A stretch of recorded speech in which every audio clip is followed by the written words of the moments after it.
Welcome. I'm here with Rob Jones. He's a former sergeant in the Marine Corps, now retired, and we're here at Quantico in Virginia at the Modern Day Marine Festival or Expo. Rob, you have done an amazing feat: 31 marathons in 31 days. Can you just kind of give us an idea of what that was like?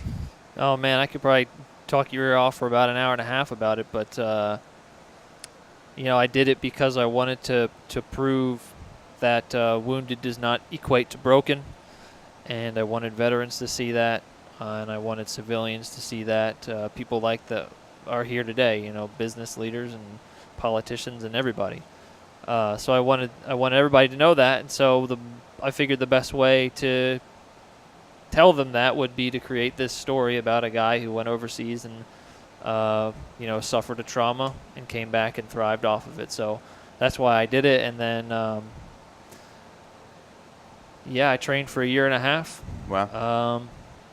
And it went smoothly. I started in London, and then from London I flew to Philadelphia, and then I went basically from Philadelphia in a counterclockwise circle, hitting 31 total cities, and finished in Washington, D.C. on Veterans Day. So since we're on radio, I'll point out that you lost both of your legs, and would you mind just kind of giving us a little bit about your injury? Yeah, sure. I was a combat engineer in the Marine Corps, and combat engineers are primarily tasked with using explosives to breach obstacles and also clearing safe routes through danger areas that have a high likelihood of containing IEDs in them. And so, long story short, I was attempting to clear a route through a danger area on July 22nd, 2010, when the IED found me that day instead of me finding it. And Right. that resulted in double above knee amputations. So you had a process of getting back to regular strength, right? And then also becoming this ultra marathoner, really. So what goes into just practicing something like this? I mean, 30, that's an amazing amount. It's hundreds of miles that you just ran in 1 month. Yeah, 812, I think it was. But yeah, I mean, it all started from, the tourniquets being put on my legs. So you got to save my life first. I have to survive it first. Sure. And then the recovery came next. And so relearning how to walk took about a year till I was really comfortable walking everywhere I went. And then at that point, I started kind of doing extracurricular stuff like learning how to run, learning how to ride a bicycle, learning sports and that kind of thing. Yeah.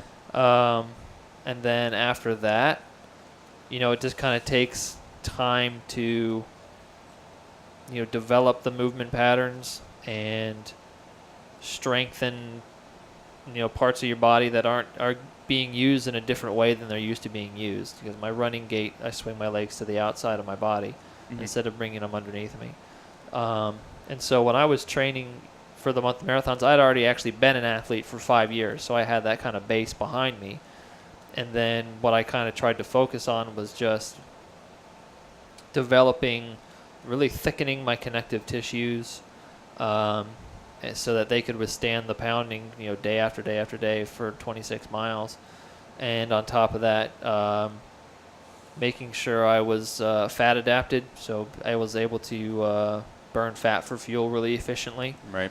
And then on top of that, I had to train my cardiovascular system. So I basically did this thing called cardiovascular efficiency training, where I kept my heart rate under 150 and every single training session.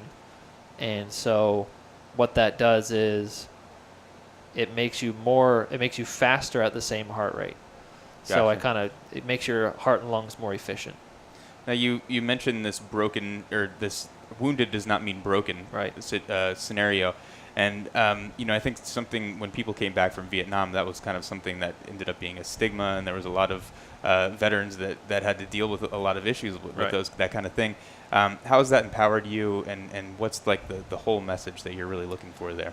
Right. Well, yeah, there is a stigma with mental injuries or psychological injuries, but there isn't a stigma with physical injuries. And so I guess my whole point, or one of the things I've come to know, is that they're both injuries, and they're both things that happen to certain people and don't happen to other people. And so there's really no shame in, suffering a mental injury, because you're the only one that's experienced everything that you've experienced in your life.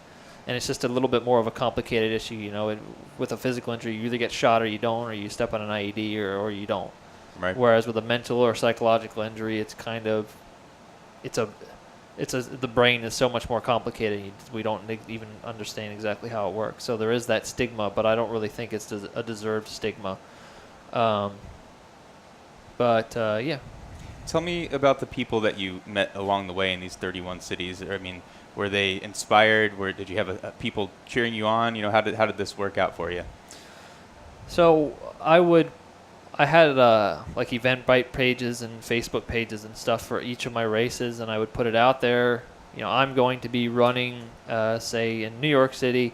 I'm going to be starting from here, and I'm going to be running loops of this. I ran loops of the Harlem Mirror in Central Park, and I would put that out on the Eventbrite page, and people would sign up, and I would show up, and I would start running. And when I came out of the RV in the morning, which is how I was getting from race to race or run to run, there would always be, a big group of people there waiting to run with me. Yeah. Because they believed in what I was doing, and they wanted to come out and show that, they love veterans, and all Americans, we really love veterans here. And so the more people I got every day, the more evidence we put to that assertion. And they would people would usually run. Most people wouldn't run the whole thing. They would run, just like one chunk, and then they'd be done, or they might run 2 chunks or whatever it may be.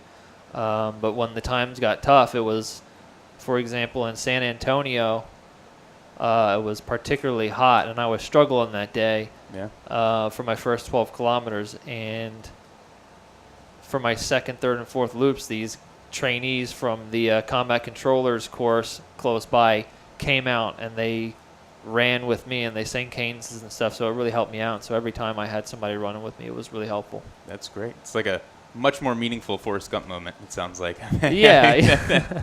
I was a little bit more articulate than him, I hope. Yeah. Oh, definitely.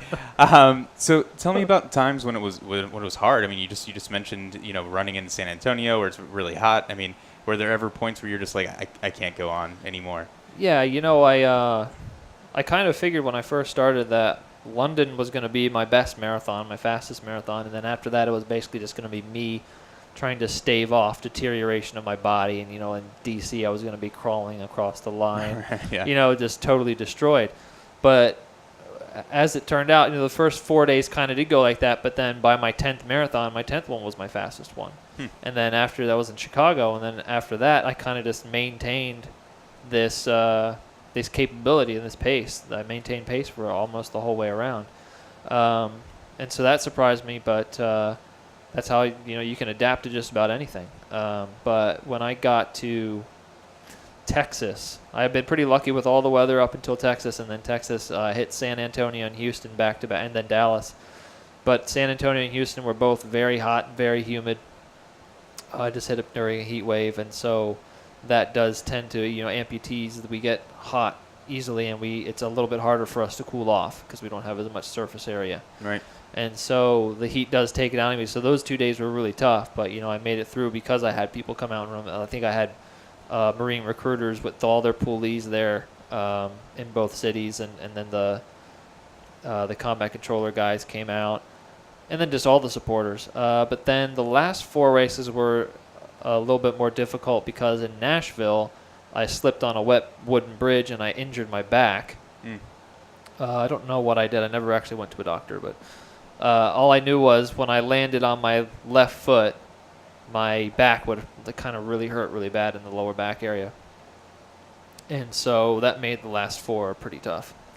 What kind of challenges do you have differently than a regular runner may have, someone who has both of their legs?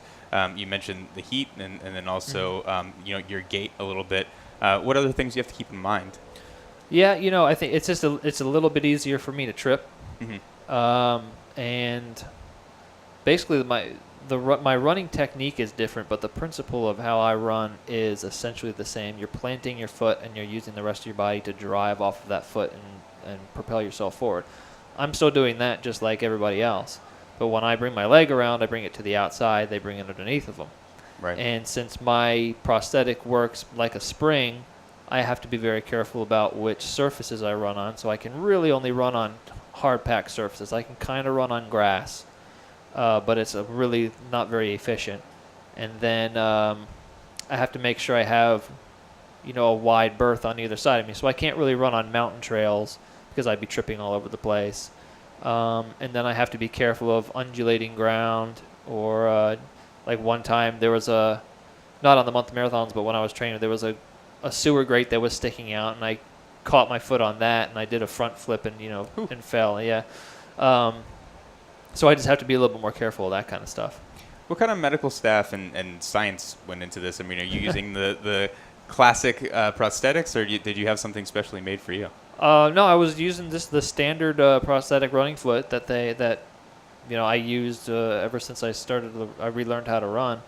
My sockets are kind of the most important thing in this in the whole setup, and that's because they're what connect me to the prosthetic foot, and so I needed to make sure that those were extremely comfortable, as comfortable as I could possibly get them. Right. And so, my prosthetist is in Denver. He used to work at Wall 3. Now he works in Denver. And so I went out to him, and we made these legs to make sure they were nice and comfortable. And there's these little sock things that you can put on to make your stump thicker in certain parts.